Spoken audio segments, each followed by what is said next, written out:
Ngayon ay sinabi mo na talagang andito sila. Alam mo, hindi ko na sila hanapin, na nabuang na. Pumunta ako sa girls room, sabi mo kasi punta ako sa girls room.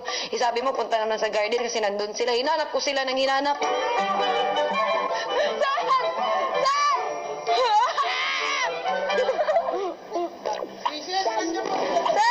Hanggang sa wala, kuya, pumunta ako sa kitchen, wala pa rin.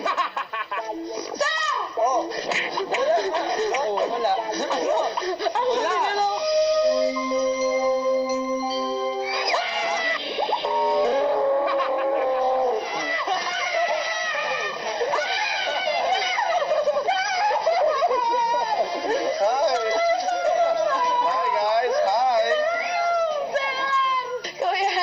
Kuya, doon nila sa may Arenola.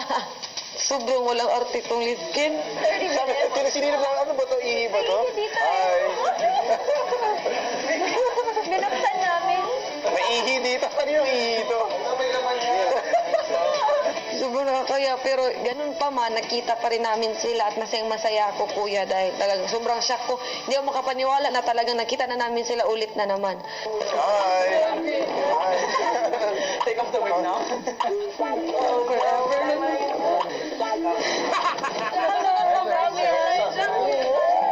They're really good-looking people. When I first saw them, that's the first thing I thought. Sobrang ganda in person. Sila talaga yung parang isa sa respetadong love team at successful talaga na love team. Kaya tinitignan ko sila, kuya, parang pinag-aaralan ko kung ano yung mga kilos nila. Ayun, so I heard may task daw si Kuya para sa inyo. So kami mag-judge ng Ng acting skills mga niya. tasks. Yeah. Yeah, that's alright. Tapos So, ang winner. may prize.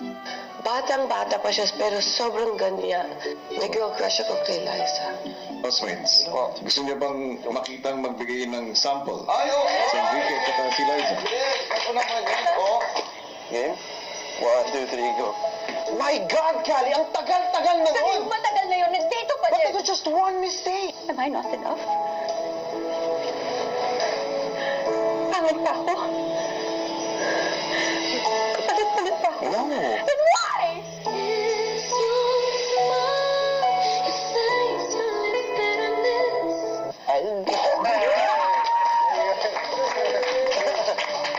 Wow. That's always the level of acting that I want to be able to do. Liza almost cried already. Ang gusto mo lang makita sila sa TV, ganun, magdrama-drama sila. Pero iba na yung nakita mo sila nagdrama sa personal. Ang housemates makikipagsabayan sa aktingan. Action. My God, may ang tagal-tagal na nun! Pero yung tagal na yan, dito pa rin. Am I not enough? Kapalit-palit ba ako? Ano maingay?